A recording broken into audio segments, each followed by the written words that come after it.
लेकिन इतना तो तय है कि एप्स्टीन फाइल्स को लेकर आज कांग्रेस नेता पवन खेड़ा ने जो बड़े खुलासे किए हैं, उसके बाद बीजेपी के पास जवाब देने के लिए कुछ भी नहीं बचा है। पवन खेड़ा ने आज जेफरी एप्स्टीन, हरदीप पुरी, अनिल अंबानी, दीपक चोपड़ा, एहुद बराक जो हैं वो पूर्व प्रधानमंत्री इजराइल के, इन सब के बीच हुई बातचीत के कुछ साक्ष्य यानी प्रूफ पेश कर दिए और ये साबित कर दिया कि कैसे इन सब ने मिलकर नरेंद्र मोदी को अपने निशाने पर नचाया था।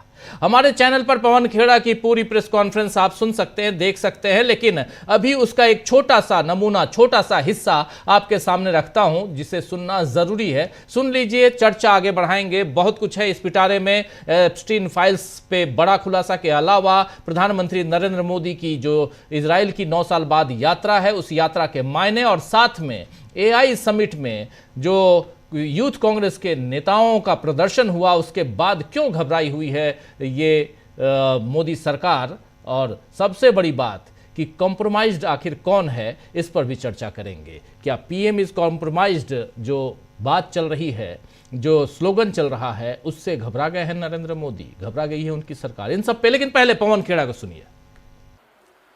मोदी जी जब कुर्सी पर बैठते ही एक क्रोनोलॉजी शुरू हो गई, अमेरिका में शुरू हुई।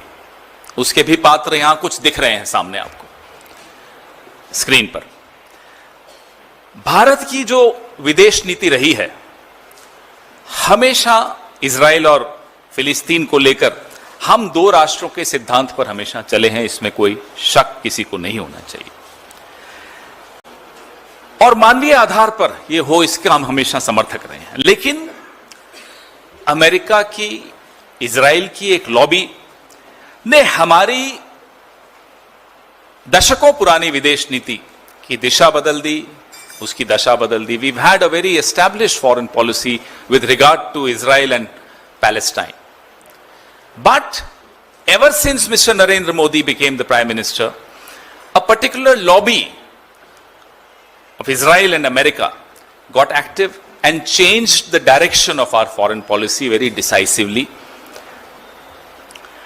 अब जो फाइल्स हैं एप्स्टीन साहब की, एप्स्टीन को साहब बोलना जरूरी है इस देश में, नाराज हो जाएंगे मोदी जी, इसलिए मैं एप्स्टीन साहब बोलूंगा, आपको बुरा लगे तो माफी। तो एप्स्टीन साहब की जो फाइल्स हैं, उन फाइल्स ने पूरी की पूरी क्रोनोलॉजी समझा दी, पूरी की पूरी क्रोनोलॉजी आपको यहां समझ में आएगी। और इसमें अकेले पूरी नहीं है, इसमें अनिल अंबानी भी हैं। आज एक और कैरेक्टर, एक और पात्र का इसमें आज एंट्री होती है। अब जेफरी एप्स्टीन मेरे लिए, आपके लिए, किसी भी सामान्य व्यक्ति के लिए एक नामी यौन अपराधी है, एक बलात्कारी है, एक पापी है। लेकिन हमारी मोदी सरकार के लिए, हमारी मोदी सरकार की विदेश नीति के लिए, मोदी सरकार की रक्षा नीति के लिए एप्स्टीन एक नायक है, हमारे लिए खलनायक है, मोदी सरकार के लिए वो नायक है। आप कहेंगे कि भाई वो तो मर चुका है, आप उसको है क्यों बोल रहे हैं, था क्यों नहीं बोल रहे? You may get this doubt that Epstein is dead. Why am I talking about him in present tense? देखिए साहब, एप्स्टीन भले मर गया, एप्स्टीन हमारी सरकार के फैसलों में, हमारी सरकार की नीतियों में जिंदा है। एप्स्टीन एक विचार है, एप्स्टीन मरा नहीं करते, विचार कभी मरते नहीं है। एप्स्टीन नरेंद्र मोदी की विचारधारा है, और मैं दावे के साथ ही कह रहा हूं। तो सुन रहे थे आप यहां पे, एप्स्टीन नरेंद्र मोदी की सरकार में एक विचारधारा है। तो पवन खेड़ा ने ऐसे कई और खुलासे किए और साथ ही यह भी कहा कि अभी और ऐसे ही ढेर सारे खुलासे होने बाकी हैं। हालांकि आज की करीब 1 घंटे की प्रेस कॉन्फ्रेंस के बाद ही बीजेपी की हालत पतली नजर आने लगी। पत्रकारों ने सवाल पूछने भी चाहे तो उन्हें समझ नहीं आया कि किस तरह पवन खेड़ा की कही बातों को ट्विस्ट करें या काउंटर करें या ऐसे सवाल करें जिनसे कांग्रेस फंसे और बीजेपी का बचाव हो, क्योंकि जो सच होता है उसे काटना मुश्किल ही नहीं बल्कि नामुमकिन भी होता है। आज यही बात नजर आई इस प्रेस कॉन्फ्रेंस के बाद पत्रकारों के सवालों से। बहरहाल नरेंद्र मोदी जब इजराइल दौरे से लौटेंगे तो कैसे इस डैमेज कंट्रोल को संभालेंगे ये देखना होगा। अभी तो उनकी ब्रिगेड गांधी परिवार को कॉम्प्रोमाइज्ड बता रही है, मगर इससे भी कांग्रेसियों का हौसला पस्त नहीं हो रहा है। उदय भानु चिब आप जानते हैं आईवाईसी के यानी इंडियन यूथ कांग्रेस के चीफ हैं, अध्यक्ष हैं। उदय भानु चिब की गिरफ्तारी के विरोध में आज भी कई जगह प्रदर्शन, पूरे देश भर में प्रदर्शन हुए। कांग्रेस कार्यकर्ताओं ने प्रदर्शन किया, यूथ कांग्रेस के नेताओं ने प्रदर्शन किया और इस दौरान एक ऐसा वाकया हुआ जिस पर बीजेपी हैरान हो सकती है। दरअसल दिल्ली पुलिस शिमला में 3 युवक कांग्रेसियों को गिरफ्तार कर दिल्ली ले आ रही थी, ले आने की तैयारी कर रही थी, लेकिन बॉर्डर पर ही हिमाचल पुलिस ने दिल्ली पुलिस को न केवल रोका बल्कि इस गिरफ्तारी को अवैध बताते हुए दिल्ली पुलिस के 20 जवानों को ही डिटेन कर लिया।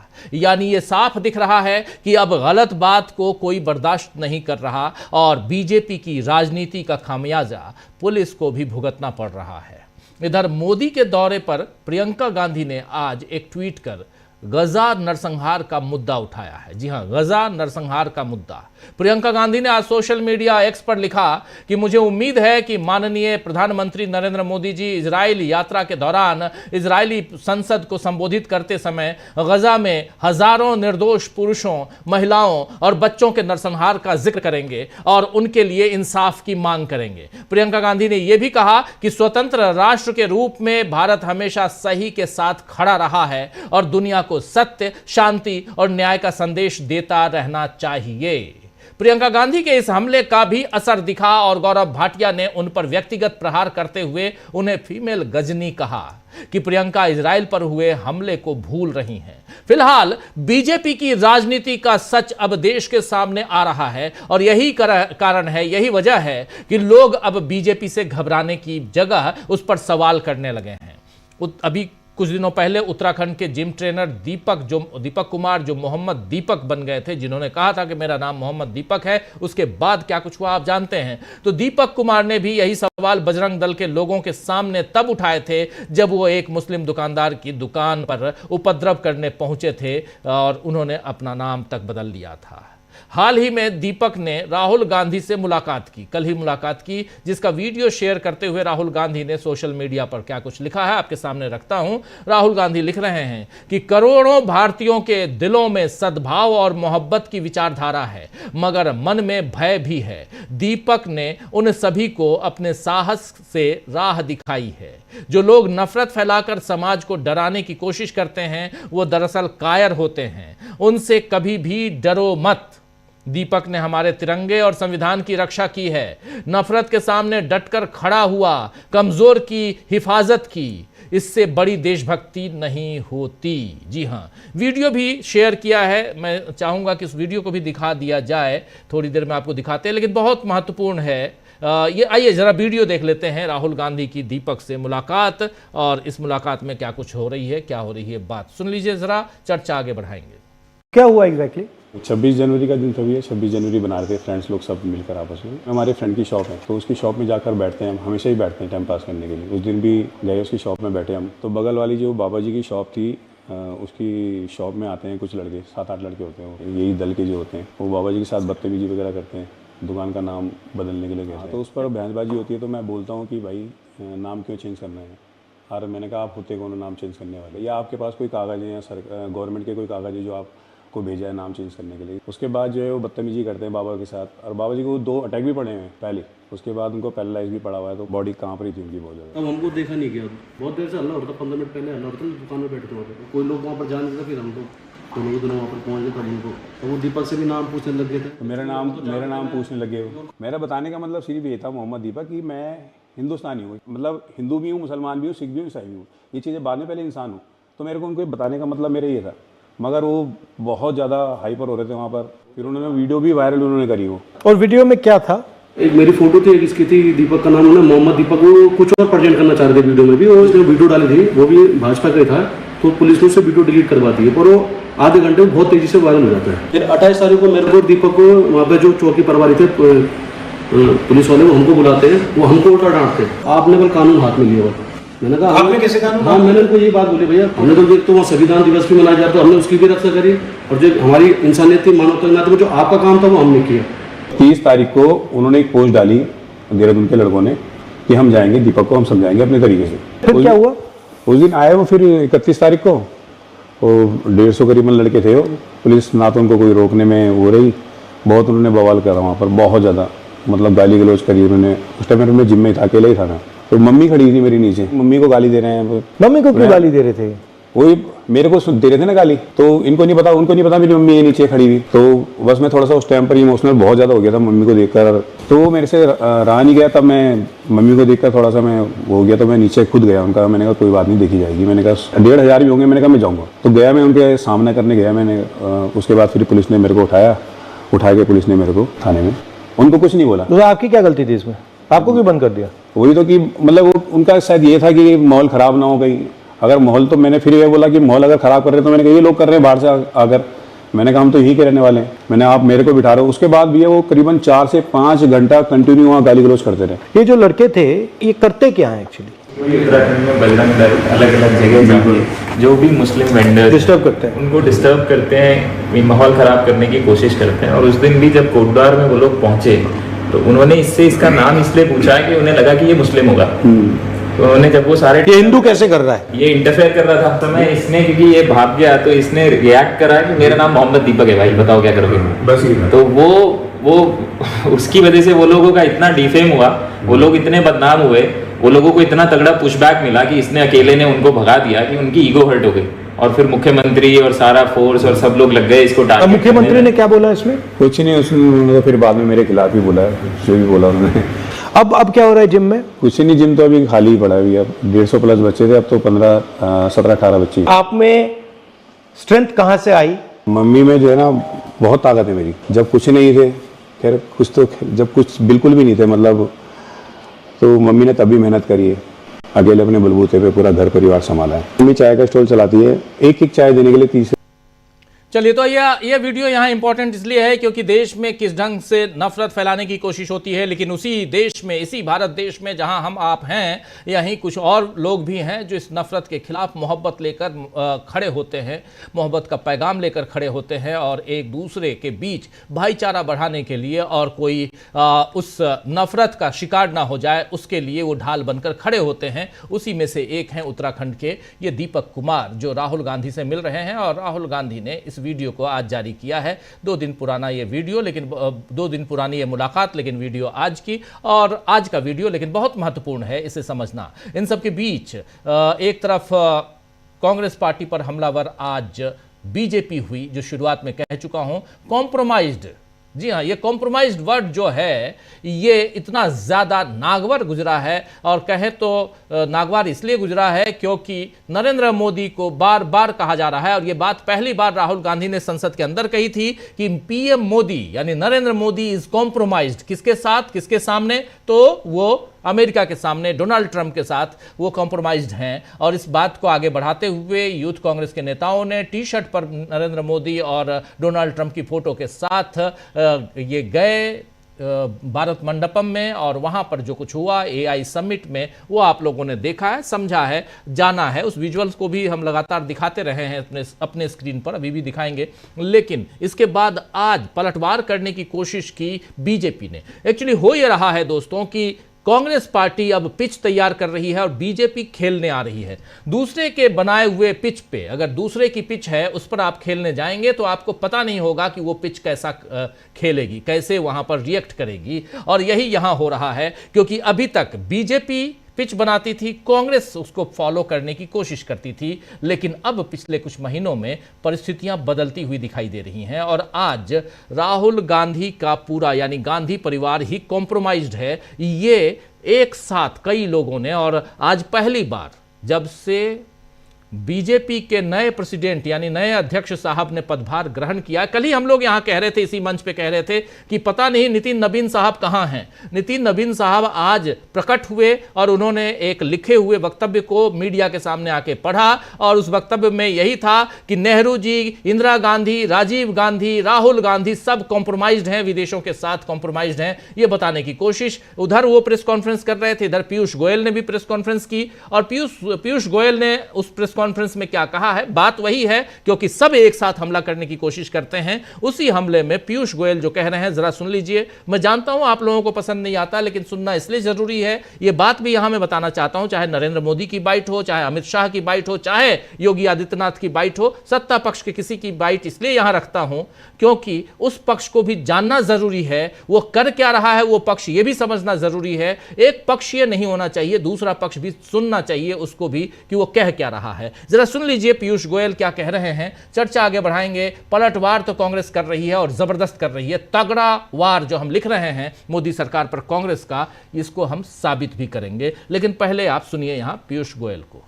सिर्फ सोनिया जी और राहुल जी ने देश को कॉम्प्रोमाइज नहीं किया, सुपर पीएम के तरह अपनी राजनीति चलाकर देश को सिर्फ कॉम्प्रोमाइज नहीं किया, राजीव गांधी जी भी देश को कॉम्प्रोमाइज करने में कभी पीछे नहीं हटे। हम सब जानते हैं कि बोफोर्स के स्कैंडल में कैसे स्वीडिश अथॉरिटीज को राहुल गांधी जी के कहने पे विदेश मंत्री ने कोशिश की कि इन्वेस्टिगेशन को थाम दिया जाए। हम सब जानते हैं कैसे अपने मित्र ओटावियो कटराची को बचाने के लिए ईमानदार इन्वेस्टिगेशन होने नहीं दी गई बोफोर्स में। पता नहीं कांग्रेस का और राजीव गांधी जी का बोफोर्स में क्या हाथ था, और यह हाथ ऐसा है उनका जो लाखों करोड़ों रुपए के भ्रष्टाचार में पाया गया है। बोफोर्स का मामला, राहुल गांधी पाक साफ थे, लेकिन फिर भी यहां क्वात्रोची से लेकर तमाम नाम यहां रखने की कोशिश, इनके पास दरअसल कुछ है नहीं। क्या करें, चेहरा आप देख रहे थे, इसीलिए ये दिखाना चाहता हूं। चेहरे की हवाइयां गुल हैं, बत्ती गुल। मंत्री जी हैं पीयूष गोयल, बड़े मंत्री हैं, सुन लेंगे हमारे इस वक्तव्य को, नाराज हो जाएंगे, लेकिन फिर भी यहां बताना जरूरी है। इसलिए जरूरी है दोस्तों क्योंकि अगर हम नहीं बताएंगे तो कौन बताएगा। जो चल रहा है उसे सुनना समझना जरूरी है। लेकिन दूसरी तरफ जो आज हो रहा है, आप कल में जीने की कोशिश करते हैं, या तो कल को कुरेदने की कोशिश करते हैं जहां कहते हैं कि इतिहास बहुत खराब था, और आज की बात ना करके आप फिर अगले कल में जाते हैं, यानी 2047 में जाने की कोशिश करते हैं, जिसके बारे में आपको पता ही नहीं कि 2047 कैसा रहेगा। आज की बात ही नहीं करते। आज आप भूखे हो, नंगे हो, बेरोजगार हो, इससे नंगा वर्ड इसलिए स्पेशली कह रहा हूं क्योंकि नरेंद्र मोदी अब यूज करते हैं, तो भूखे हो या नंगे हो या बेरोजगार हो, इससे कोई फर्क नहीं पड़ता। आज आप जैसे हो वैसे रहो, कल हम आपका अच्छा करेंगे। और यही तो सुनते आ रहे हैं पिछले 12 साल से, यही तो 12 साल से आप सुनते आ रहे हैं। और सुनिए, जब तक है यह सरकार तब तक आप सुनेंगे, लेकिन यहां पर कुछ सबूतों के साथ, साक्ष्यों के साथ, प्रूफ के साथ कांग्रेस पार्टी ने जो प्रेस कॉन्फ्रेंस आज की, पवन खेड़ा ने जो प्रेस कॉन्फ्रेंस की है, उसका एक नमूना और पेश करना चाहता हूं। उसको सुनिए, उसके बाद फिर सीधे हम चलेंगे अपने तमाम वरिष्ठ साथियों के बीच और चर्चा को आगे बढ़ाएंगे। लेकिन सुनिए यहां पवन खेड़ा को। 2017 में एक मिसाइल सिस्टम एग्रीमेंट हुई $2 बिलियन की, 2017 में अप्रैल में हो गई थी। ये सब इन्वेस्टमेंट्स थी ताकि रिश्ते अच्छे हो जाएं डोनाल्ड ट्रंप से, नेतन्याहू इजराइल से। 2017 naval LR Sam procurement $770 million. List बता रहा हूं क्या क्या हुआ इन मुलाकातों के बाद, इन बातों के बाद। 2017 में, अब बहुत ध्यान से सुनिएगा, आप लोगों के फोन में भी आया था, कुछ लोगों के पेगासस भी हुआ था, हम सबके फोन में आया था, नॉक नॉक पेगासस हियर। यह भी 2017 में हुआ। पेगासस इंटेलिजेंस पैकेज, ये रिपोर्ट्स न्यूयॉर्क टाइम्स में भी छपी कि 2022 की एक इन्वेस्टिगेशन न्यूयॉर्क टाइम्स ने की, उसमें Pegasus spyware missile system were the centre pieces of a broader $2 billion India-Israel defense package agreed during the same period. ये हो रहा था हरदीप पुरी साहब अनिल अंबानी साहब, एहुद बाराक साहब और सबका मालिक एक एप्स्टीन साहब। यह हो रहा था।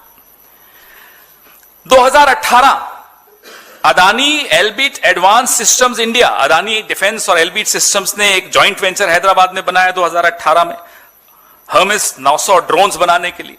यह पहली इजराइल की ड्रोन बनाने की एक इंडस्ट्री लगी, फैक्ट्री लगी, फैसिलिटी लगी जो इजराइल के बाहर है। इजराइल से बाहर ड्रोन बनाने की पहली फैक्ट्री भारत में लगी, हैदराबाद में लगी, 2018 में लगी। मुलाकात कब हुई? 17 में हुई। ये सब बातें जो हो रही थी, ये सब 14 से 17 के बीच में हो रही थी। उसका नतीजा ये निकला। 2020 Negev light machine gun contract. In March 2020, India signed a 880 crore contract with Israel Weapon Industries for Negev light machine guns. 2022 technology cooperation agreement. 2022 Haifa port acquisition. Haifa port Adani ports ने जो अक्वायर किया, ये 2022 में हुआ। 2023 expansion of drone production. 2023 Atharva advance system investments. 2024 defence supply chain integration. 2025 anti submarine warfare collaboration. February 2026 autonomous guard market entry. मेरा और आपका पैसा यहां खर्च हुआ। खर्च करना कैसे होना है, कब करना है, किससे खरीदना है, ये सब किसने तय किया? एप्स्टीन ने तय किया। किसकी मदद ली? तो सुन लिया आपने, यहां एक एक प्रमाण के साथ, प्रूफ के साथ अपनी बात रखते हुए, डेट और साल बताते हुए यहां पवन खेड़ा जो बातें रख रहे हैं, नागवार गुजरेगी, बहुत परेशान करेंगी ये बातें, ये खुलासे। और इसलिए यहां परेशान है बीजेपी और उसके बीच, इन सब के बीच कॉम्प्रोमाइज्ड वर्ड। क्या उसी कॉम्प्रोमाइज्ड वर्ड के को झोली में दबाए हुए, कंधे पर लादे हुए नरेंद्र मोदी इजराइल पहुंचे हैं? यह भी बड़ा सवाल है और इन सवालों का जवाब ढूंढने की कोशिश करते हैं। तो आइए दोस्तों, आज चर्चा करेंगे कि क्या मोदी सरकार पर इस बार कांग्रेस का ऐसा तगड़ा वार हुआ है जिससे उबरना बीजेपी के लिए मुश्किल होगा।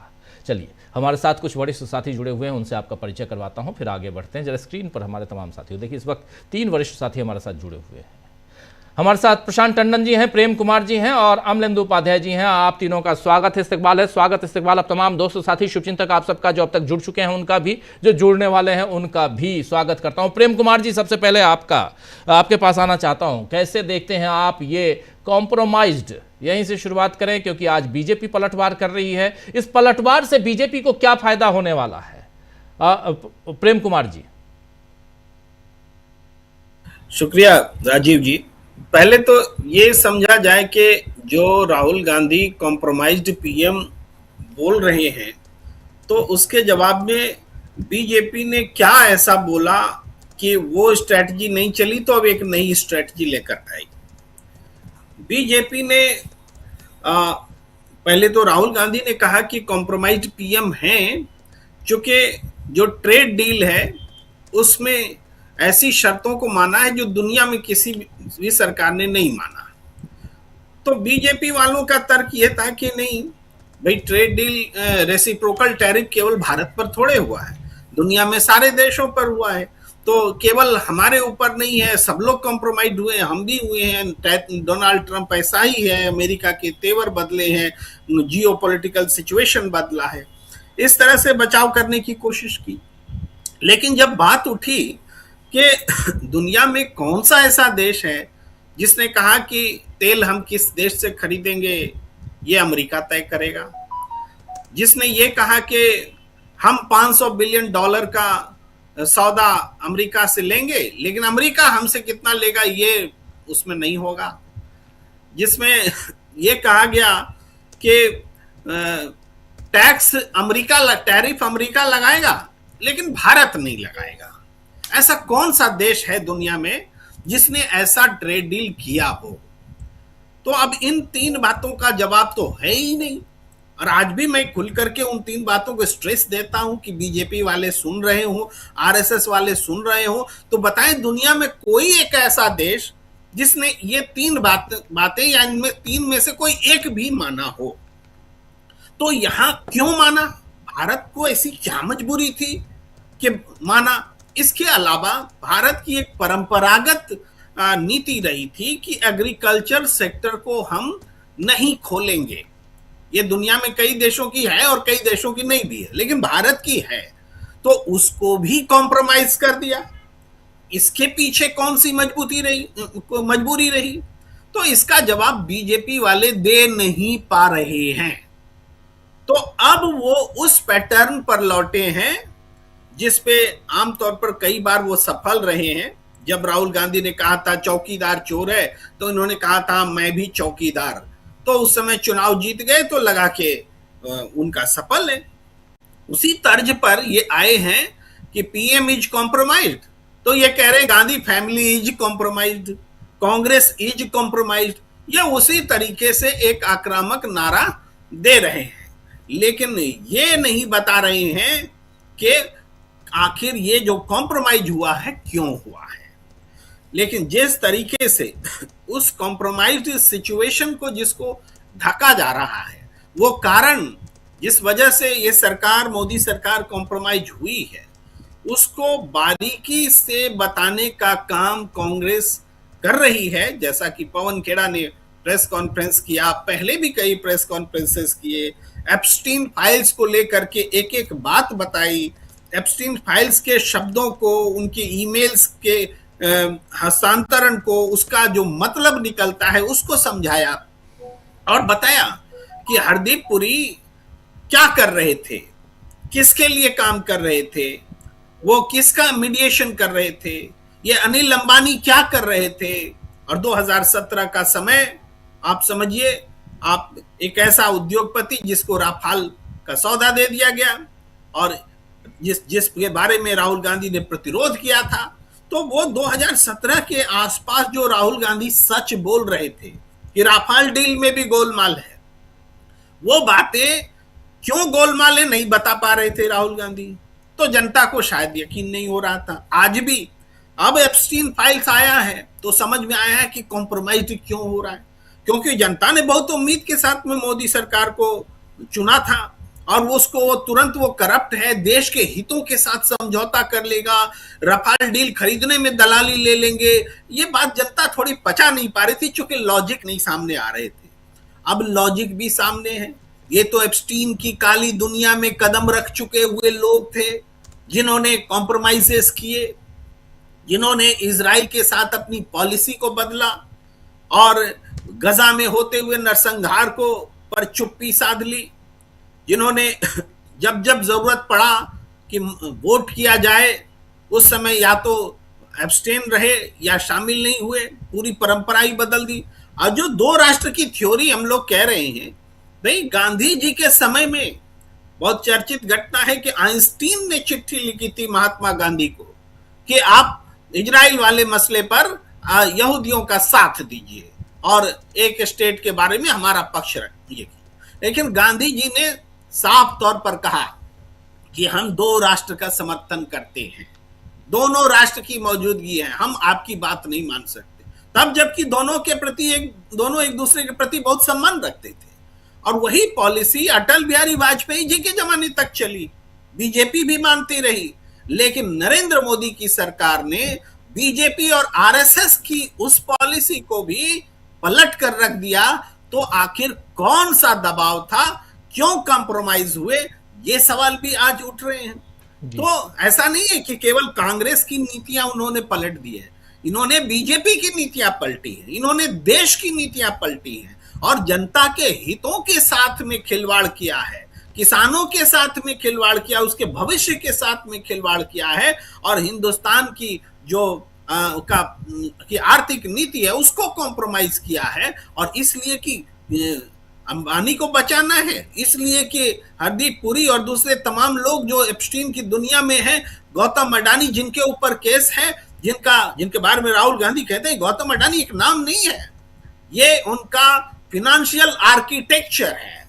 फिनेंशियल आर्किटेक्चर का मतलब ये कि इसमें बहुत सारे लोग, स्वयं नरेंद्र मोदी भी इस आर्किटेक्चर का पार्ट हैं।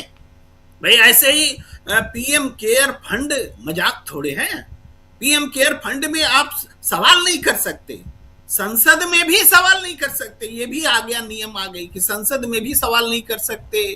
भाई जो सवाल पूछते हैं आरटीआई उससे भी नहीं कर सकते। क्यों नहीं कर सकते भाई? वो क्या है PM care fund? PM care fund अगर सरकारी नहीं है तो गैर सरकारी है, तो पीएम केयर क्यों है? और जब गैर सरकारी फंड में चाइना का पैसा आ रहा है तो तुमको जवाब तो देना चाहिए कि क्यों चाइना का पैसा आ रहा है। वो अपोजिशन से तो बहुत पूछते हो कि चाइना का पैसा आता है, बहुत पूछते हो राहुल गांधी फाउंडेशन में चाइना का पैसा आया था या विदेश का फंड आया था। वो तो उसकी तो ऑडिटिंग हुई, वो तो कागज पर है कि आया था। लेकिन तुम्हारे विवेकानंद फाउंडेशन में जो पैसा आया, जिससे पूरा अन्ना आंदोलन चला, पूरी दुनिया से पैसे आए, यूएसएड से पैसे आए, उसका जवाब क्यों नहीं देते हो? तो ये जो सिचुएशन है, अब पीएम केयर फंड का बचाव कर रहे हो, ये भी उसी एप्स्टीन कालिक दुनिया के लिए एक बनाया गया फंड है। ये इसकी भी जांच जरूरी है। जिस दिन पीएम केयर फंड की जांच होगी, ये पैसा कहां से आया, क्यों आया, कौन से फायदे दिए गए और किसका फायदा हुआ, देश में किसका फायदा हुआ, विदेश में किसका फायदा हुआ, सब कुछ खुल जाएगा। ये मैं कहता हूं, इसीलिए कॉम्प्रोमाइज वर्ड पर इतना घमासान छिड़ा हुआ है। राजीव जी जी बिल्कुल बिल्कुल, घमासान क्यों छिड़ा हुआ है, और विदेश से लेकर देश तक। नरेंद्र मोदी तो अभी वहाँ हैं, विदेश चले गए, इजराइल चले गए। आना चाहता हूँ प्रशांत जी आपके पास। प्रशांत जी, कैसे देखते हैं, एक तरफ कॉम्प्रोमाइज्ड का ठप्पा लग चुका है, उससे उबरने के लिए दूसरे के ऊपर भी कॉम्प्रोमाइज्ड की बात हो रही है, यानी दोनों तरफ कौन कितना कॉम्प्रोमाइज्ड है। कॉम्प्रोमाइज्ड आज की तारीख, आज जो है उसमें नरेंद्र मोदी आज देश के प्रधानमंत्री हैं, उन पर यह ठप्पा कांग्रेस लगा रही है। बीजेपी के लोग उनके ऊपर ठप्पा लगा रहे हैं जो इस दुनिया में नहीं हैं, चाहे नेहरू जी हों, चाहे इंदिरा जी हों, चाहे राजीव जी हों, इनके ऊपर नहीं। तो ये नहीं है इस दुनिया में, इनके ऊपर। तो यहाँ पर जो कहानी चल रही है, इससे क्या बेनिफिट हो सकता है बीजेपी के? आज नितिन नवीन साहब भी बाहर आ गए, कल आप भी कह रहे थे दिखाई नहीं दे रहे हैं, शायद उन्होंने सुन लिया आपको। तो इसलिए ज़रा बताइए कि आखिर ये कहानी कैसे आगे बढ़ रही है, और बीजेपी जो कर रही है क्या वो सही कर रही है? क्या यहाँ से कांग्रेस बैकफुट पे चली जाएगी? क्या कांग्रेस को बिल्कुल ढकेल देगी? क्योंकि नरेंद्र मोदी ने जिस प्रकार कहा है कि कांग्रेस तो बिल्कुल पूरे ही नंगी है, कह रहे थे ना, तो इसलिए इन सब से कितना फायदा मिल रहा है नरेंद्र मोदी को? देखिए, क्या पहले तो जो बीजेपी के आरोप हैं उस पर जरा कुछ बात कर रहे हैं। यूपीए की सरकार 10 साल थी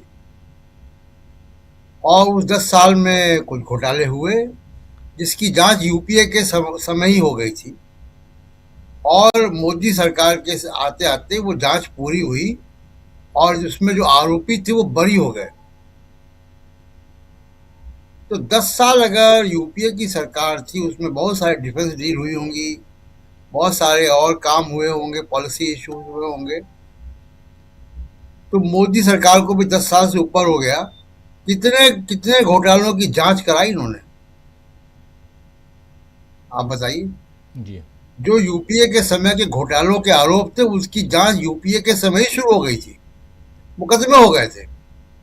वो मुकदमे बंद हुए, बरी हुए मोदी सरकार के आने के बाद। तो करप्शन को लेकर इनका कमिटमेंट क्या हो तो दिखाई देता है। अब नेशनल हेराल्ड की बात नहीं करते, बोफोर्स की बात कर रहे हैं। नरेंद्र मोदी प्रधानमंत्री हैं, कर रहे जांच, बता दें देश को। दूसरी बात जो बहुत महत्वपूर्ण है और बहुत गंभीर है राजीव जी, इसके बहुत दूरगामी परिणाम होंगे हमारे देश की संप्रभुता के साथ, हमारे देश की विदेश नीति के साथ, और बीजेपी को लंबे समय तक, नरेंद्र मोदी के बाद लंबे समय तक शर्मसार होना पड़ेगा, जवाब देना पड़ेगा, इतिहास में जवाब देना पड़ेगा। वो है इजराइल जाने का फैसला। आपको मालूम है राजीव जी कि नेतन्याहू के खिलाफ इंटरनेशनल क्रिमिनल कोर्ट का गिरफ्तारी का वारंट है जी। वो किसी भी मेंबर देश में, यूरोप में कहीं जा नहीं सकते हैं, जाएंगे तो गिरफ्तार हो जाएंगे। अभी उनका हवाई जहाज केवल कनाडा के एयर स्पेस चला गया था, हंगामा मच गया पूरी दुनिया में कि कैसे चला गया कनाडा के ऊपर से। तो एक अंतर्राष्ट्रीय कोर्ट का जो अभियुक्त है, जो घोषित क्रिमिनल है, जिसके ऊपर गिरफ्तारी का वारंट है, वो केवल अमेरिका जा सकता है, वहां पे नरेंद्र मोदी गए हैं। कल हम लोग चर्चा कर रहे थे, आज पवन खेड़ा ने भी इस बात की चर्चा की कि 2017 की जो मोदी की यात्रा हुई थी वो भी एप्स्टीन फाइल्स में उसका जिक्र आता है। उसके परिणाम हम देख चुके हैं, चाहे वो पेगासस हो चाहे और तमाम बातें हों। और क्या ये जो अभी यात्रा हो रही है, बहुत साफ संकेत हैं कि ये यात्रा ट्रंप की तरफ से दबाव में हो रही है। और जो अंदर खाने चर्चा है, वो चर्चा इसी बात की है कि नेतन्याहू के पास मोदी जी ट्रंप को साधने के लिए गए हैं। हम लोग यहाँ चर्चा कर चुके हैं, हमारे 5 कंसुलेट हैं, 1 एम्बेसी है, हरदीप पुरी अमेरिका में रह चुके हैं, यूनाइटेड नेशंस में, एस जयशंकर अमेरिका में भारत के राजदूत रह चुके हैं, 2 मिलियंस डॉलर खर्च करके 2 लॉबिंग एजेंसी हैं। उसके बाद भी वो ट्रंप को रोक नहीं पा रहे हैं। वो जीरो टैरिफ का ट्रेड डील साइन करते हैं, सुप्रीम कोर्ट के फैसले के बावजूद वो डील अभी बची हुई है, बाकी और देशों ने नहीं साइन किया। ये जो पीयूष गोयल का जिनका आप अभी दिखा रहे थे, वो पीयूष गोयल अपने डिपार्टमेंट की बात करें ना, क्यों रुक गए? वो जो सूटकेस बांध के बैठे हुए थे 2 अधिकारी हमारे, उनको रोक दिया ना आपने। तो सुप्रीम कोर्ट वहां का कुछ करने जा रहा था, आपको हवा क्यों नहीं थी? इतना सब आपने करोड़ों रुपया अमेरिका में खर्च किया हुआ है। तो मोदी जी की यात्रा केवल और केवल ट्रंप को साधने में है। नेतन्याहू के जरिए वो एक मैसेज दिलवाना चाहते हैं कि ट्रंप हमारे बारे में बोलना बंद कर दे। अब ट्रंप लगातार बोलते हैं, वो हवाई जहाज कितने गिरे उसकी गिनती बढ़ाते हैं। हर बार वो बोलते हैं सीजफायर हमने करवाया था। हर बार जब भी वो उनके सामने कैमरा आता है, वो ये भी बोलते हैं कि ये मैं पॉलिटिकल करियर बर्बाद कर सकता हूँ लेकिन करूंगा नहीं। अब असली जो मसला है ऑफ द रिकॉर्ड सामने देखिए, एजेंडा कोई ना कोई रख जाता है कि मीडिया कंजम्पशन के लिए। असली एजेंडा मोदी जी की यात्रा का क्या है इजराइल में? असली एजेंडा है, आपको याद होगा कि भारत में क्वाड की मीटिंग होनी थी। जो बाइडेन तब राष्ट्रपति थे, जो बाइडेन ने भारत आने से मना कर दिया। वो भारत में होने वाली मीटिंग शिफ्ट हो गई अमेरिका। प्रधानमंत्री नरेंद्र मोदी वहां गए थे। अब वो मीटिंग था कि भारत में जो मीटिंग होनी थी वो होगी। अब तो इस साल वो मीटिंग होनी है, भारत में होनी है। और वो ट्रंप को इनवाइट, ट्रंप वहां यहां इस मीटिंग में आ जाए, उसके लिए वो नेतन्याहू के पास गए हैं। और ट्रंप का कोई भरोसा नहीं कि वो आज क्या कहते हैं तो कल क्या कहते हैं। उनका व्यक्तित्व भी हम सब जानते हैं। आप उनसे आज कोई डील कर लेंगे कि नहीं बोलेंगे, वो कल भारत आएंगे बोल देंगे जी। लेकिन असली जो मसला है वो क्वाड की मीटिंग यहाँ पे ऑर्गेनाइज करना और ट्रंप बोलना बंद करे हमारे बारे में, और ट्रंप जो है हमारा जो है वो परसेप्शन खराब ना करे, क्वाड की मीटिंग में आ जाए, हमारी थोड़ी वाहवाही कर दे। इसके जरिए वो ट्रंप को साधने के लिए ट्रंप के सबसे करीबी जो पार्टनर दुनिया में इस वक्त है नेतन्याहू, उनके पास गए। असली मसला ये है, भारत की एक घोषित पॉलिसी है फिलिस्तीन को लेकर, और उस घोषित पॉलिसी से आप अलग जा रहे हैं, बल्कि अपनी ब्यूरोक्रेसी से अलग जा रहे हैं। हमारी जो ब्यूरोक्रेसी की इंस्टीट्यूशनल मेमोरी होती है, एक लेगेसी होती है, और उस लेगेसी के तहत ही इसी मोदी सरकार में 2015 की बात है राजीव जी, फिलिस्तीन का झंडा अगर यूनाइटेड नेशंस में है तो भारत के प्रस्ताव की वजह से है। वो प्रस्ताव 2015 में आया जब मोदी जी आ चुके थे, तो मोदी जी प्रस्ताव को नहीं लेकर आए थे। ये हमारी ब्यूरोक्रेसी की, डिप्लोमेट्स की एक इंस्टीट्यूशनल मेमोरी है, एक भारत की स्टेटेड पॉलिसी है। उस रास्ते भारत चल रहा था। अब लगता है कि नरेंद्र मोदी ने सबको किनारे कर दिया। वो अकेले हैं और एक कोठरी है, वो कोठरी 3-4 लोगों की है, और उस कोठरी में और किसी भी तरीके से बस ट्रंप जो है वो हमारे बारे में बोलना बंद कर दे, क्योंकि ट्रंप के लिए उन्होंने कुर्बानियां बहुत दी हैं। आज आप देखिए कि भारत की स्थिति, अब भारत दावा नहीं कर सकता कि हम यूक्रेन का युद्ध रुकवा देंगे। अब यूरोप भी नहीं कहता, कोई भी देश नहीं कहता। कैसे रुकवाएंगे? जब आपने उनसे तेल खरीदना बंद कर दिया तो रूस आपकी बात तो सुनेगा। तो भारत की इंटरनेशनल पोजीशन जो है वो कमजोर हुई है ट्रंप की गोदी में बैठने की वजह से। और ट्रंप जो है वो आराम से गोदी में भी नहीं बैठने दे रहा है, ये भी बात है। तो बड़ा बुरे फंसे हुए और बहुत दबाव में ये इजराइल का दौरा हुआ है। और एक बात और, आखिरी बात, इजराइल में मोदी जी को वहां की पार्लियामेंट को संबोधित करना है। वहां का विपक्ष बायकॉट की बात कर रहा है पार्लियामेंट सेशन के। जी राजीव जी जी जी, विपक्ष बायकॉट कर रहा है, बिल्कुल आप सही कह रहे हैं, लगातार कर रहा है, कह रहा है कि नहीं आएंगे हम। सुनील शुक्ला जी हमारे साथ जुड़ गए हैं। सुनील जी, आपका स्वागत है इस कार्यक्रम में। अमलेंदु जी, आपके पास आना चाहता हूं। अंदर खाने अमलेंदु जी, चल क्या रहा है? ये कॉम्प्रोमाइज का खेल कुछ ज्यादा हो गया क्या? राजीव जी, लगता तो ऐसा ही है कि ज्यादा ही कंप्रोमाइज हो गए हैं हमारे पीएम साहब, और इसीलिए जो है वो कंप्रोमाइज को ठीक ठाक करने के लिए जो है कंप्रेशर लगाए जा रहे हैं, पीयूष गोयल टाइप के और नितिन नवीन टाइप के, कि ये कंप्रेशर जो है कुछ करके जो कंप्रोमाइज को थोड़ा कम करें। लेकिन इससे कम हो पाएगा ये अभी समझ में आ नहीं रहा है राजीव जी। क्योंकि जैसा कि पवन खेड़ा ने आज प्रेस कॉन्फ्रेंस की, उसमें उन्होंने कहा कि भाई अभी तो कुछ ही चीजें आई हैं निकल कर, और जो निकल कर आई हैं उसी में काफी कुछ मामला है। और कल राहुल गांधी ने भी कहा था कि अभी तो जो है वो केवल एक तरीके से कहा जाए कि वो दिखाया गया है कि ट्रेलर जो फिल्मों का होता था, तो एपस्टीन फाइल्स का भी तो ट्रेलर आया है, असली पिक्चर आना तो अभी बाकी। तो अगर राजीव जी ट्रेलर में ही इतना ज्यादा कुछ दिखाई पड़ रहा है, तो असली पिक्चर कितनी खतरनाक हो सकती है ये शायद समझ में आ रहा है। तो इसीलिए प्रधानमंत्री और भारतीय जनता पार्टी दोनों ही जो है काफी ज्यादा परेशान दिखाई पड़ते हैं, और इसीलिए अब ये दूसरे तरीके से डैमेज कंट्रोल करने की कोशिशें शुरू हो गई हैं। और अब डैमेज कंट्रोल के लिए जो है ये निकाला गया तरीका कि अब हमले जो है दूसरी तरफ शुरू कर दो। तो राजीव जी, वो कहावत है कि जिनके घर शीशे के होते हैं वो दूसरे के घरों पे पत्थर नहीं फेंका करते हैं। लेकिन राजीव जी, अब तो शीशे के घरों में रहने वाले जो है पत्थर ज्यादा फेंकने लगे हैं। समस्या ये होती जा रही है। तो भाई, शीशे के घरों में रहते हो तो ठीक है, आपके शीशे के घर मजबूत शीशे के होंगे, लेकिन पत्थर मत फेंको, क्योंकि दूसरी तरफ से अगर पत्थरों की बौछार होगी तो आपका शीशे का महल चकनाचूर हो जाएगा। लेकिन ये बात राजीव जी अभी समझ में नहीं आ रही है। लेकिन राजीव जी, हम लोग लगातार जिस बात की चर्चा करते रहे हैं कि आखिर मोदी जी का डैमेज कंट्रोल करने के लिए जो लोग सामने आ रहे हैं उनका अस्तित्व क्या है।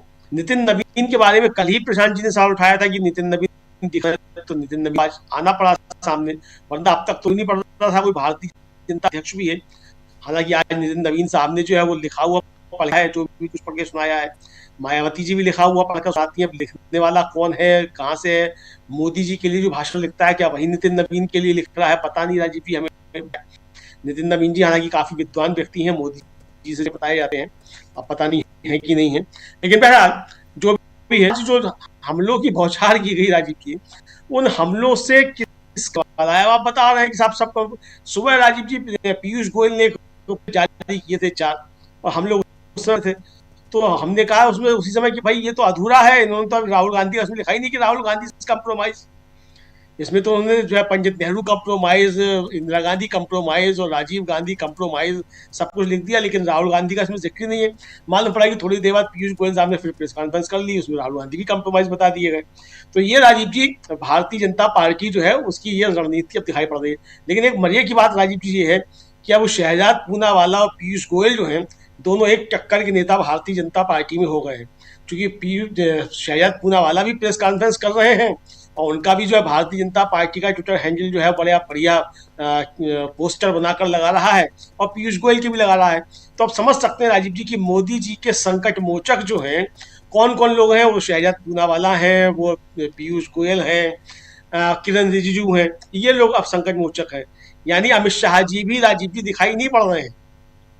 कभी कहीं दिखाई दे जाते हो, लेकिन अमित शाह जी भी दिखाई नहीं पड़ रहे हैं। तो ये राजीव जी बहुत सारे सवाल हैं। अब जिस तरीके से प्रधानमंत्री राजीव जी आज इजराइल गए हैं, वो इजराइल जाने का मसला प्रधानमंत्री का जो है, मुझे लगता है राजीव जी सारी दुनिया में काफी ज्यादा बहस को छेड़ेगा। आप इजराइल जा किस समय रहे? आप इजराइल उस समय जा रहे हैं जब इजराइल मतलब अमेरिका और ईरान के रिश्ते बहुत ज्यादा तल्ख हैं।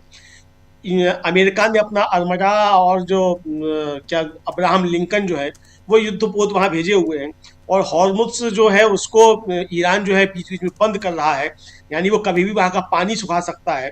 तो इस तरीके की जब वहां स्थितियां हैं, और ईरान ने साफ तौर पर कहा है कि अगर हम पे हमला हुआ तो हमारे निशाने पर अमेरिका के जो यहाँ सैनिक अड्डे हैं वो और इजराइल सीधे हमारे निशाने पर होंगे। राजीव जी लड़ाई सीधी सीधी है, तो आप क्या उसमें पक्ष बनने के लिए गए हैं? क्या आप ईरान के खिलाफ युद्ध लड़ेंगे? ये सवाल राजीव जी है। मुझे लगता है कि प्रधानमंत्री अगर गए हैं इजराइल, तो भारत की विदेश नीति नरेंद्र मोदी की विदेश नीति नहीं है। भारत की विदेश नीति भारतीय जनता पार्टी की विदेश नीति नहीं है। भारत की विदेश नीति भारत की विदेश नीति है। और अगर नरेंद्र मोदी जा रहे हैं भारत की विदेश नीति के साथ कोई समझौता करके, तो क्या आपने यहाँ कोई सर्वदलीय बैठक की? क्या आपने यहाँ संसद के अंदर कुछ किया? आखिर ये शिफ्ट जो है भारत की विदेश नीति का, ये नरेंद्र मोदी अकेले कैसे तय कर सकते हैं? भाई कल को आप जाकर जेलेंस्की के गले पड़ रहे थे, फिर आप पुतिन के गले पड़ने लगे, अब आप जाकर नेतन्याहू के गले पड़ रहे हैं, कल को आप जाकर खामेनी के गले भी पड़ सकते हैं। गए भी थे आप खामेनी से मिलने के लिए, यूएन से लौट कर खामेनी से मिलने के लिए गए भी थे, आपको याद होगा राजीव जी, प्रधानमंत्री हमारे। तो क्या आप अब इजराइल से लौट के खामेनी के गले भी पड़ने जाएंगे? तो राजीव जी किसी के गले पड़ने से कैसे विदेश नीति तय हो सकती है, ये मेरी समझ में तो कम से कम नहीं आ रहा। हो सकता है, मैं नहीं समझता हूँ। मोदी जी चूंकि एंटायर पॉलिटिकल साइंस में एमए हैं, उस विषय के पहले और अंतिम विद्यार्थी हैं, उसके बाद ना कोई इसमें विद्यार्थी पैदा हुआ ना उससे पहले कोई पैदा हुआ, तो वो ज्यादा जानते होंगे। लेकिन ये गले पड़ने से विदेश नीति कैसे तय हो जाती है राजीव जी, ये अभी तक समझ में नहीं आ रहा है। आजकल कार में बैठ के भी हो रही है विदेश नीति तय। चलिए खैर, बहुत तस्वीरें आती हैं। थोड़ा सा प्रमोशन हुआ है गले पड़ने के बाद कार में बैठना। सुनील शुक्ला जी, आपसे ज़रा समझना चाहता हूं, बहुत दिनों से ये लगातार हम लोग देख रहे हैं, खासकर जब भारत मंडपम में जो AI समिट में जो कुछ हुआ उसके बाद से बवाल मचा हुआ है। बिल्कुल खोज के अभी तक 11 गिरफ्तारियां हो चुकी हैं। यूथ कांग्रेस के नेताओं की 11 गिरफ्तारियां हुई हैं। कल कोर्ट ने, दिल्ली कोर्ट ने, पटियाला हाउस कोर्ट ने कल कहा है साफ साफ कि FIR आपको देना चाहिए। FIR अभी तक नहीं दी गई, दिल्ली पुलिस ने नहीं दी। खैर, इस पे तो बात हो ही रही है, लेकिन इन सब के बीच हमलावरी जो हमला करने की जो तैयारी थी नरेंद्र मोदी की तरफ से, वो उसको आज हम लोग देख रहे थे मूर्त रूप में, क्योंकि आज प्रेस कॉन्फ्रेंस कर रही थी बीजेपी और उसमें बता रही थी कि कैसे कॉम्प्रोमाइज्ड है कांग्रेस पार्टी और इनके पुराने नेता, देश के प्रधानमंत्री जो 3 उनका नाम भी ले रहे थे। ज़रा समझना चाहता हूं कि एक तरफ नरेंद्र मोदी इजराइल गए हुए हैं, दूसरी तरफ यहां पर जो चल रहा है, तीसरा पवन खेड़ा का भी आपने देख लिया, प्रेस कॉन्फ्रेंस उन्होंने एप्स्टीन फाइल्स का अगला खुलासा किया है, कह रहे हैं अभी और भी होने हैं और अभी बहुत सारी फाइलें आनी हैं। क्या इन सब के बीच नरेंद्र मोदी की सरकार कंफर्टेबल है? नरेंद्र मोदी इश्यूज की बात मैं कर रहा हूँ, मैं ये सरकार गिराने इसकी बात नहीं कर रहा हूँ। आपसे जरा समझना चाहता हूं, इशू के मामले में कहां आज की तारीख में नरेंद्र मोदी की सरकार, उनकी पार्टी दिखाई देती है? अनम्यूट कीजिए, प्लीज अनम्यूट कीजिए। धन्यवाद राजीव जी। सरकार तो कंफर्टेबल नहीं है। सरकार के सामने विपक्ष ने इतने मुद्दे खड़े कर दिए हैं कि उन मुद्दों का जवाब सरकार की तरफ से नहीं आ रहा। और फिर जो भारतीय जनता पार्टी की एक जानी पहचानी कार्यशैली रही है कि वो जवाहरलाल नेहरू से शुरू करते हैं और उसके बाद वो 2047 तक चले जाएंगे, वर्तमान की बात करते नहीं। यह सवाल ही नहीं है कि पूर्ववर्ती सरकारों ने क्या किया क्या नहीं किया। पूर्ववर्ती सरकारों का इस देश की जनता ने समय समय पर मूल्यांकन किया, उसके अनुसार उसके बारे में निर्णय लिए। आज सरकार मोदी सरकार की है, मोदी जी के नेतृत्व में सरकार चल रही है और उस सरकार पर तरह तरह के सवाल पैदा किए जा रहे हैं। राष्ट्रीय सुरक्षा का वादा करने वाली सरकार विपक्ष के नेता के प्रश्नों का जवाब लोकसभा में नहीं देती, लोकसभा में आने के लिए तैयार नहीं होती। प्रधानमंत्री जी इतिहास रच देते हैं कि राष्ट्रपति का अभिभाषण पर जवाब दिए बगैर अभिभाषण का धन्यवाद प्रस्ताव पारित हो जाता है। इस देश में कभी नहीं हुआ, मेरी स्मृतियों में नहीं है। प्रधानमंत्री जी जब सुचिता की नैतिकता की बात करने वाली पार्टी सरकार, जब ये एप्स्टीन फाइल्स का मसला आता है और उनके मंत्री का नाम कई बार आता है, उस मंत्री पर गुमराह करने या तथ्यहीन बातें रखने का आरोप लगते हैं, तभी सरकार मौन हो जाती है। आप जो विषय सबके सामने है, अगर उन विषयों पर मौन रहेंगे और पूर्ववर्ती सरकारों पर हमला करेंगे, विपक्षी दलों पर हमला करेंगे, तो लोग उसको स्वीकार नहीं करेंगे। उससे इस सरकार की अकाउंटेबिलिटी कम नहीं हो जाती।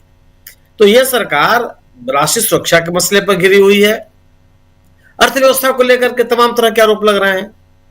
जो बजट सरकार का आया उसको लेकर विपक्ष ने तरह तरह के आरोप लगाए और ये कहा गया कि केवल आंकड़ेबाजी की जा रही है।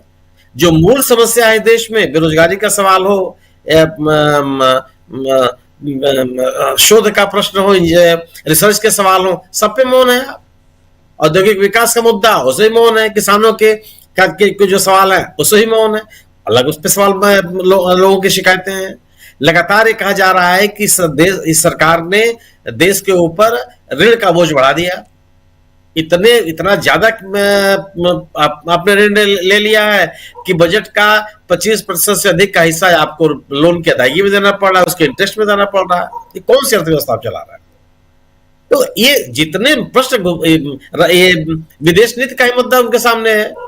जब ऑपरेशन सिंदूर का इश्यू आया, सबने इस सवाल को ऊपर उठा दिया कि कोई भी देश आपके साथ नहीं खड़ा, किसी भी कोई भी सरकार आपके सामने साथ खड़े होकर के आपके पक्ष में खड़े होकर के बात करने के लिए तैयार नहीं हुई।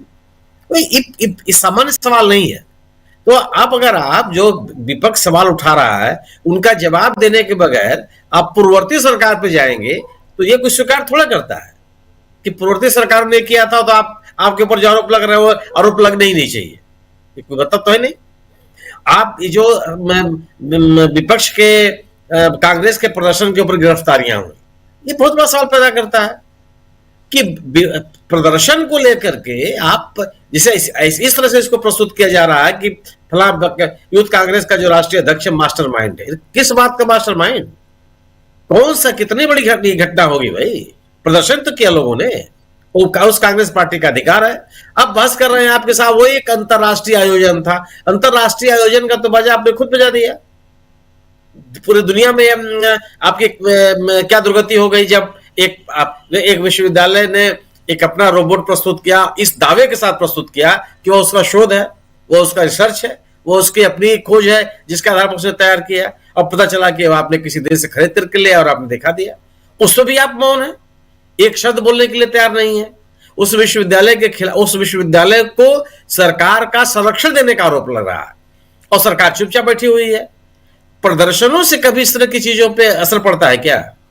दुनिया के तमाम हिस्सों में लगातार विशिष्ट व्यक्तियों के आगमन के समय स्थानीय लोग प्रदर्शन करते हैं, वहां की सरकारें इसकी इजाजत देती है, और आप एक प्रदर्शन को लेकर के एक माहौल बना रहे हैं ऐसा कि नहीं, बड़ा भारी ऐसा अपराध कर दिया कांग्रेस ने जो कभी किसी ने किया ही नहीं। नग्न प्रदर्शन जिसको कहते हैं, तो मान लीजिए कपड़ा पहने हुए थे, बीजेपी के लोगों ने हरियाणा में प्रदर्शन किया। ये बहुत कोई ईसा पूर्व की बात मैं आपसे नहीं कर रहा हूं, और उसमें कोई सामान्य कार्यकर्ता नहीं शामिल था, इसमें तो कांग्रेस का कोई बड़ा नेता नहीं शामिल था। हरियाणा के उस प्रदर्शन में एक भारतीय जनता पार्टी के प्रमुख नेताओं में से एक शामिल थे, जो पूरा उनका आधा वस्त्र, शरीर एकदम पूरी तरह से वस्त्र विहीन था। तब आपको नहीं समझ में आया, तब प्रतिष्ठा नहीं खराब हो रही थी। और कॉमनवेल्थ गेम्स के दौरान जब भारतीय जनता पार्टी ने प्रदर्शन किया, तो क्या उस समय वो अंतर्राष्ट्रीय आयोजन नहीं था? वो कोई गांव का, ब्लॉक और तहसील का आयोजन था। वो सभी आप सड़क पर उतर करके आपने प्रदर्शन किए। किसी देश ने पूरे उसको स्वीकार किया, ठीक है, प्रदर्शन क्या लोग उसको मान रहे हैं। लेकिन एक राजनीतिक विरोध की शैली को आप कहीं के साथ विरोध तो पूरी दुनिया में भारत को अपमानित कर दिया। प्रदर्शनों से अपमान होता है। आप जो कर रहे हैं सवाल विपक्ष खड़ा कर रहा है कि जो अमेरिका के साथ आपके समझौते हो रहे हैं व्यापारिक, जिसपे आप बातचीत कर रहे हैं, उसमें देश का के जो हित हैं उसको अनदेखी किया जा रहा है। उसको अमेरिका के पक्ष में झुका हुआ ये वार्ता चल रही है। तो ये बड़े बड़े सवाल हैं। आप क्यों नहीं बोलते कि जो हम बात कर, आप सफलता के नाम पर सम्मानित मोदी जी को एनडीए के लोगों ने फूलमाला पहना दिया और अभी तक सरकार उस सहमति के लिए उसपे जो संयुक्त वक्तव्य आया उस पे रेसा बात करने के लिए तैयार नहीं है कि कौन सी चीज मिलेगी कौन सी चीज नहीं मिलेगी। कृषि मंत्री एक ऐसा बयान करते हैं कि कुछ भी अप्रत्याशित नहीं होगा, अचानक नहीं होगा, कुछ भी बड़ा अचानक नहीं होगा। ये कौन सा बयान है? ये कॉमर्स मिनिस्टर से कोई बात पूछी जाती है, वो कहते हैं विदेश मंत्री से पूछिए, विदेश मंत्री से पूछी जाती है, कहते हैं कॉमर्स मंत्री से पूछिए। ये बड़े सवाल हैं और ये दुनिया के पैमाने पर आपकी फजीयत हो रही है, तो आप इन चीजों से बच नहीं सकते। कांग्रेस ने जो सवाल उठाया एफस्टाइन की फाइल का मुद्दा है, क्यों नहीं बोलेंगे भैया? दुनिया के तमाम देशों में, मतलब ब्रिटेन में राजा का भाई पकड़ लिया गया, गिरफ्तार कर लिया गया 24 घंटे के लिए ही सही, गिरफ्तार तो हुआ, एक अन्य व्यक्ति गिरफ्तार कर लिया गया और आप अपने आप कुछ उस पर चर्चा करने के लिए तैयार नहीं है।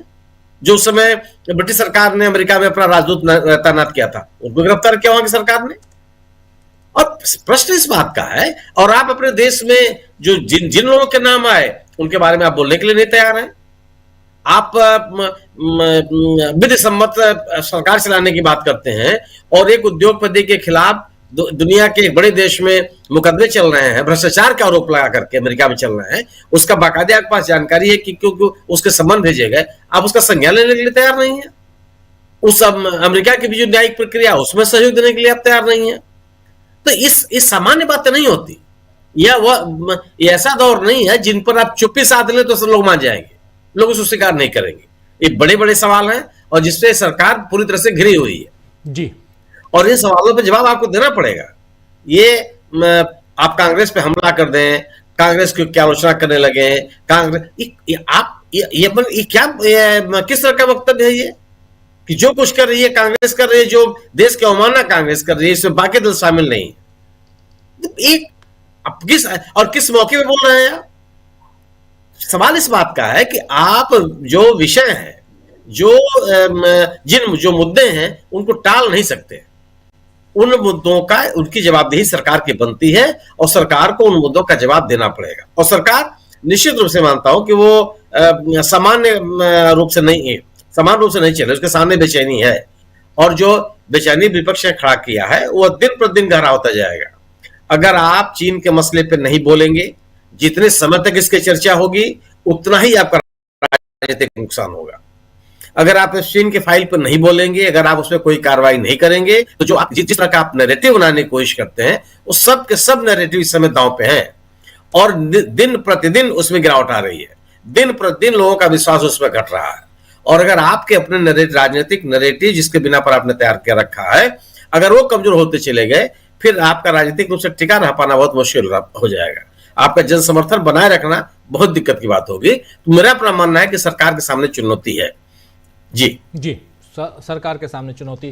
प्रशांत जी, माफी चाहूंगा, आप उस समय कुछ जोड़ना चाहते थे जब अमलेदु जी अपनी बात रख रहे थे, तो आप अपनी बात रखिए, फिर प्रेम कुमार जी के पास आता हूं। मैं सिर्फ इतना कह रहा था कि अब क्या कल अमित शाह की प्रेस कॉन्फ्रेंस करवाएंगे अमलेंदु जी? क्योंकि कल हम लोगों ने चर्चा की, नितिन नवीन गायब हैं, तो आज उनकी प्रेस कॉन्फ्रेंस करवा दी गई, तो कल अमित शाह की हो जाएगी। अब सही है। अमलेंदु जी की आवाज बढ़ाइए जरा। जी अमलेंदु जी। राजनाथ सिंह जी भी गायब हैं, उनकी भी होनी चाहिए प्रेस कॉन्फ्रेंस, क्योंकि रक्षा से जुड़े हुए मामले भी हैं, तो राजनाथ सिंह जी की भी प्रेस कॉन्फ्रेंस होनी चाहिए। वो भी खामोश हैं एकदम।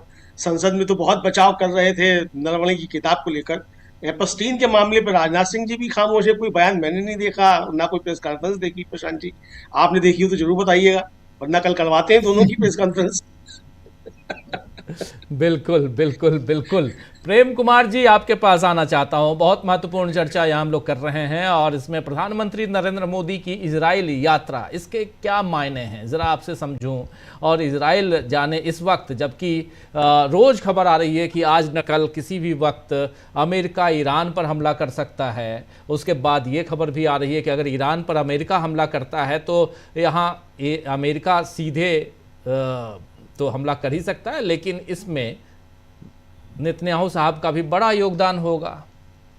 और वैसे में प्रधानमंत्री का वहां जाना, हेक्सागोनल अलायंस में शामिल होने की बात आना, और ये हेक्सागोनल अलायंस जो है वो शिया और सुन्नी के खिलाफ है, जहां हमारी सियासत, हमारे देश की विदेश नीति जो है वो किसी ऐसे उसकी नहीं रही है जिस दिशा में हम बढ़ चुके हैं। अगर इस दिशा में हम बढ़ रहे हैं, विदेश नीति की थोड़ी सी बात यहाँ चर्चा करनी चाहिए। अभी थोड़ी बहुत बातें बताई थी, अभी बता रहे थे प्रशांत जी और सुनील शुक्ला जी भी, लेकिन क्या इससे यहाँ सियासी तौर पर फ़ायदा होगा नरेंद्र मोदी को, या वो बात सिर्फ वही है जहाँ किसी भी ढंग से आनन फानन में, अभी जब नरेंद्र मोदी वहाँ गए हैं, एक चुनौती, बहुत बड़ी चुनौती जिसके बारे में कह रहे हैं प्रशांत जी कि किसी भी ढंग से यूएस प्रेसिडेंट को मना लिया जाए। पहली बात तो शांत करवाया जाए उनको कि बार बार आप ऑपरेशन सिंदूर का जिक्र मत लाइए। दूसरी बात, ये जो ट्रेड डील है उसमें थोड़ा और, क्योंकि यहाँ अब चुनावों की घड़ी है, ठीक होली के बाद, होली में अब कितने दिन बचे हुए हैं, होली के ठीक बाद चुनाव की घोषणा होगी, 5 राज्यों के चुनाव की घोषणा, और उसके अगले साल फिर यही महीना रहेगा, यही जनवरी फरवरी मार्च का महीना, जब उत्तर प्रदेश, उत्तराखंड, पंजाब, गोवा, इन सब में इलेक्शन की बारी रहेगी। तो इसलिए अब इलेक्शन ही इलेक्शन है। कितना रिलैक्स मोड में जाएंगे नरेंद्र मोदी, जीतना है। और अगर इलेक्शन कमीशन पर लगाम कहीं से भी विपक्ष ने कस दिया, मैं ना ही सुप्रीम कोर्ट की बात करूंगा ना किसी और की, विपक्ष ने अगर कस दिया तो फिर परिस्थितियां पलटते देर नहीं लगेगी। इसलिए यहां पर जरा बताइए इस विदेश नीति और विदेश दौरे की बात। जी, अपनी बात रखने से पहले 2 विषय जल्दी में, एक तो अभी हल्की फुल्की चर्चा हो रही थी, उस पर अपना कमेंट करना चाहता हूं कि भारत को अब एक एप्स्टीन मंत्रालय भी बनाना पड़ेगा कि उस पर कौन बोलेगा, विदेश मंत्री बोलेंगे कि वो लोग बोलेंगे, हरदीप पुरी जैसे लोग जिस फंसे हुए हैं, तो इसका जवाब देने के लिए क्या किया जाए। तो एप्स्टीन मंत्रालय बनाना पड़ेगा क्या, जो जवाब दें। दूसरी बात यह है कि अमलेंदु जी कह रहे थे कि नितिन नवीन शायद बहुत ज्ञानी आदमी हैं, लेकिन उनके ज्ञान की जो झलक है और छलक है वो हमने पश्चिम बंगाल में उनके शुरुआती भाषण में ही देख लिए हैं कि रविंद्रनाथ टैगोर जी को जो नोबेल प्राइज मिला, वो उन्होंने कहा कि शिक्षा के क्षेत्र में काम करने के लिए रविंद्रनाथ टैगोर जी को नोबेल प्राइज मिला। तो ये ज्ञान भी हम लोग देख चुके हैं कि साहित्य के क्षेत्र में जिस व्यक्ति को दुनिया में माना जाता है गीतांजलि के लिए, वो नोबेल, नवीन जी का भी ज्ञान दिख रहा है, छलक रहा है। अब मैं आपके इस गंभीर प्रश्न पर और इस चर्चा को और थोड़ा गंभीर बनाने के लिए अपना थोड़ा बहुत योगदान करना चाहता हूं कि ये उम्मीद जो की जा रही है राजीव जी कि नरेंद्र मोदी जाएंगे इजराइल में और कुछ अपने लिए रियायत के लिए नेतन्याहू को मनाएंगे, मुझे थोड़ा इससे उल्टा लगता है।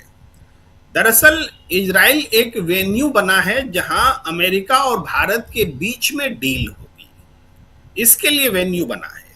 जिस जगह जो ईरान पर हमले की तैयारी है, उसके लिए भारत क्या अमेरिकी जहाज को यहां रुकने के लिए जगह देगा कि नहीं देगा, उस पर बात होगी। जो इंग्लैंड इनकार कर चुका है कि अपनी जमीन का इस्तेमाल करने वो नहीं देगा, तो भारत देगा कि नहीं देगा ये है। भाई भारत झुकाएगा अमेरिका को और नेतन्याहू के जरिए, अगर ऐसा होता तब तो एप्स्टीन की दुनिया ही नहीं होती।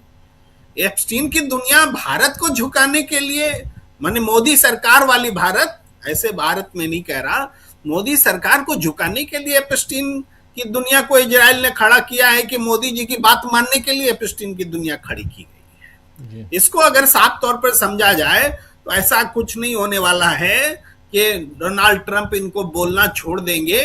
डोनाल्ड ट्रंप तो जो बात कह रहे हैं, भाई अमेरिका में आज भी मैं पढ़ रहा था कि डोनाल्ड ट्रंप ने जितने भाषण में झूठ कहे हैं उसका पूरा टाइमलाइन बना दिया वहां के पत्रकारों ने कि कितने झूठ बोले। भाई हिंदुस्तान में वैसे ही उससे बढ़ चढ़ करके हमारे प्रधानमंत्री झूठ बोलते रहते हैं, लेकिन यहाँ टाइमलाइन की परंपरा नहीं है।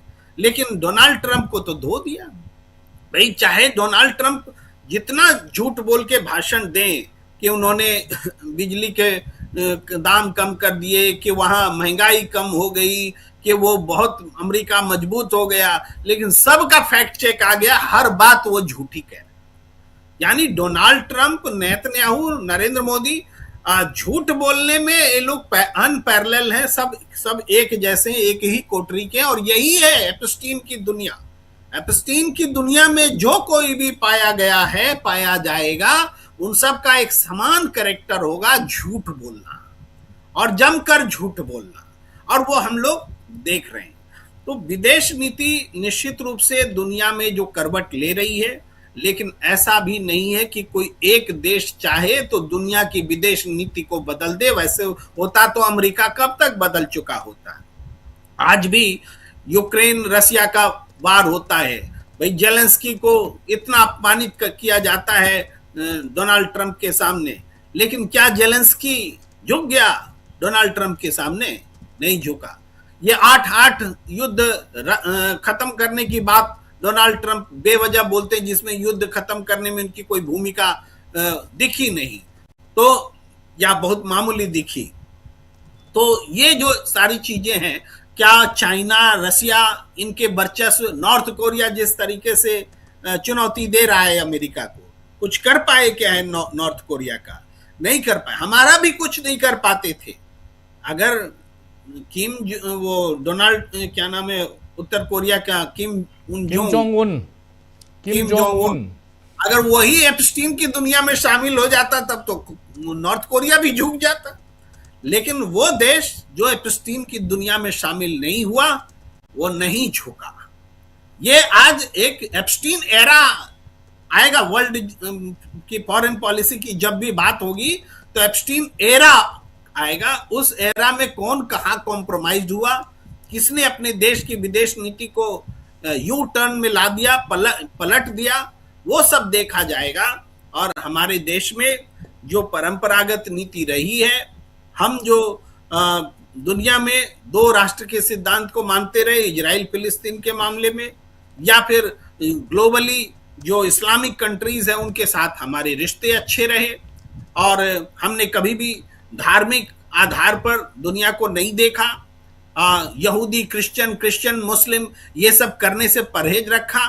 स्वामी विवेकानंद हमेशा याद आते हैं, जो कहा करते हैं, जो हमेशा से सत्य रहा, कि हिंदुस्तान की धरती ने दुनिया के सभी धर्म के लोगों को पनाह दी, और हम उसी परंपरा को आगे बढ़ाते रहे, किसी से नफरत नहीं किया हमने। लेकिन अब जो दुनिया खड़ी हो रही है, वो दरअसल भारत का स्वभाव नहीं है। वो एप्स्टीन से प्रभावित होने वाले लोग जो भारत में सरकार में आ गए हैं, उनका प्रभाव है कि उस दुनिया में जाके अमेरिका के साइड में सरेंडर होकर के बैठे। हमने अमेरिका से लड़ करके परमाणु परीक्षण किए, चाहे बीजेपी की सरकार हो, चाहे कांग्रेस की सरकार हो, यही हमारी विरासत है। हमने आर्थिक प्रतिबंधों को झेला, भाई आर्थिक प्रतिबंध को कांग्रेस की भी सरकार ने झेला और बीजेपी की सरकार में शुरू हुआ, तो वो भी हमने देखा। हमने आर्थिक मुद्दों पर गैट को भी माना, आर्थिक समझौते भी किए, लेकिन कभी भी इस तरह का कॉम्प्रोमाइज नहीं किया कि आप हम पर टैरिफ मत लगाओ, हम आप में, सॉरी उल्टा बोल रहा हूं, आप हम पर खूब टैरिफ लगाओ और हम आप पर कोई टैरिफ न लगाए। ऐसा मनमोहन सिंह ने किया क्या, कि राजीव गांधी ने किया क्या, कि इंदिरा नेहरू ने किया, कि अटल बिहारी वाजपेयी ने, किसने किया? देवगौड़ा और गुजराल तक ने नहीं किया। भाई गुजराल की विदेश नीति तो एक डॉक्ट्रिन मानी जाती है, भाई एक से एक उन्होंने विदेश नीति के मामले में पूरब को लेकर के नीतियां बनाई, उसको लेकर के दूसरी सरकारों ने आगे बढ़ाया। गुजराल तक की सरकार जो छोटे समय की सरकार रही, उन लोगों ने भी ऐसा सरेंडर करने का काम नहीं किया। तो आज के समय में अमेरिका, एप्स्टीन की दुनिया का पूरा प्रभाव भारत पर दिख रहा है। आगे नहीं दिखे हम कामना कर सकते हैं, लेकिन दिखेगा या नहीं दिखेगा हम उसको रोक नहीं सकते हैं राजीव जी। वो तो भुगतने के लिए तैयार रहना, हमारी आंखें खुली रहनी चाहिए कि हम देखें कि एप्स्टीन आज भी जिंदा है क्या, आज भी हमारी सरकार कॉम्प्रोमाइज कर रही है क्या, ये देखने के लिए हमारी आंखें खुली रहनी चाहिए, ताकि हम करेक्शन करने के लिए अपने देश में खड़ा हो। आज ये चिंता करने का विषय है जहां तक विदेश के मामलों में हमारी सरकार का टेक जो है या होने वाला है उसको देखते, और ट्रेड डील पर भी चीजें तय होने वाली हैं। ये भी वेन्यू इजराइल ही है, इजराइल में ही सारा कुछ तय होगा। ट्रेड डील में क्या होने वाला है वो भी वहीं तय होगा, ये मैं कह रहा हूँ। जी जी बिल्कुल। प्रशांत जी, कैसे, आप क्या कहेंगे इस पे? सहमत हूँ प्रेम कुमार जी से, यही बात है। इजराइल के जरिए वो अमेरिका को साधने की कोशिश कर रहे हैं और बेहद दबाव में है नरेंद्र मोदी इस वक्त। देखिए, परीक्षा की घड़ी नरेंद्र मोदी जी के लिए नहीं है। नरेंद्र मोदी जी क्या है वो अभी हाल में उन्होंने मेरठ में बता दिया। परीक्षा की घड़ी जो थोड़ा बहुत रीढ़ वाले ब्यूरोक्रेट है उनके लिए है, जो इनका बुद्धिजीवी समर्थक वर्ग है उनके लिए है, जो समर्थक वर्ग भी है उनके लिए भी है। क्योंकि अगर बहुत ज्यादा इस वक्त आप आइडेंटिफाई हो जाएंगे नरेंद्र मोदी से, क्यों राजनाथ सिंह या नितिन गडकरी या बड़े नेता क्यों नहीं बोल रहे? कोई भी बीजेपी का बड़ा नेता इस वक्त जिसके पास कुछ भी मजबूरी अगर थोड़ी सी भी है, थोड़ी भी गुंजाइश है, तो वो अब नरेंद्र मोदी से अपने आप को बहुत आइडेंटिफाई करना पसंद नहीं करेगा। आप देखिए कि जेपी नड्डा भी भूतपूर्व होने के बाद किनारे उन्होंने रास्ता अपना कर लिया। अमित शाह भी कम बोलते हैं। अब आज हम लोग बात कर रहे हो सकता है कल बोल दे वो, लेकिन कम बोलते हैं। लखनऊ और दिल्ली के बीच में जो दूरियां हैं वो गए हुए हैं अभी आप तो जापान और सिंगापुर योगी आदित्यनाथ, वो इररिपेयरेबल है। वो जो संबंध हो चुके हैं, जहां तक पहुंच गए हैं, उसमें अब कोई इररिपेयरेबल है, उसकी कोई रिपेयर नहीं हो सकता। वो संबंध बहुत खराब हो चुके हैं। तो ये सारी बातें हैं। जिस वक्त मोदी जी के साथ खड़ा होने में कौन लोग दिखाई देंगे आपको? कोई हरदीप पुरी दिखाई देंगे, कोई निशिकांत दुबे दिखाई देंगे, कोई शहजाद पूनावाला दिखाई देंगे। ऐसे ही लोग दिखाई देंगे जिनका कोई अपना आधार नहीं है, जिनकी अपनी कोई राजनीति का कोई बेस नहीं है। दूसरी बात कि जो आज और कल के बीच में जो हुआ है, और जो जिस तरीके से दिल्ली पुलिस की जगहसाई हो रही है, टी शर्ट पे रेड, टी शर्ट पे एफआईआर नहीं देंगे, कमिश्नर तय करेंगे कि इतना गोपनीय मामला है। वो क्या था उस टी शर्ट में भाई? और वो मोदी के स्पीच राइटर से गलती हुई, उन्होंने कांग्रेस को एक बड़ा एक मुद्दा दे दिया और कांग्रेस उस पर बहुत आगे नहीं बढ़ी, लेकिन उसमें गुंजाइश बहुत है आगे बढ़ने की। इसलिए आप देखिएगा कि अगले 24 घंटे में टी शर्ट वाले मुद्दे से गोदी मीडिया भी हट जाएगा और ये लोग भी बोलना बंद कर देंगे। टी शर्ट के मुद्दे को ये लोग अब अपनी लाइफ स्टाइल के हिसाब से कि वो कोर्ट में जाए, रफे दफे हो जाए, वो मुद्दा बंद मर जाए, अब उस पर हंगामा नहीं करेंगे। वो गलती मोदी जी से हो गई मेरठ में, उनके किसी स्पीच राइटर से बुलवा दिया उनसे। कांग्रेस उसमें अभी भी चाहे तो उसको बड़ा बना सकती है, कांग्रेस के हाथ में है। मोदी जी ने दे दिया है कांग्रेस को कि आप टी शर्ट पे राजनीति करो। तो मुझे लगता है कि अगले 24 घंटे में बीजेपी से हट जाएगी टी शर्ट वाले मामले से। जी राजीव जी बिल्कुल। सुनील शुक्ला जी, क्या आपको भी लगता है कि यहाँ पर बीजेपी ये टी शर्ट वाले मामले में और खासकर पीएम इज कॉम्प्रोमाइज्ड इस मामले में फंसी हुई है और यहाँ से निकलना चाहेगी बीजेपी?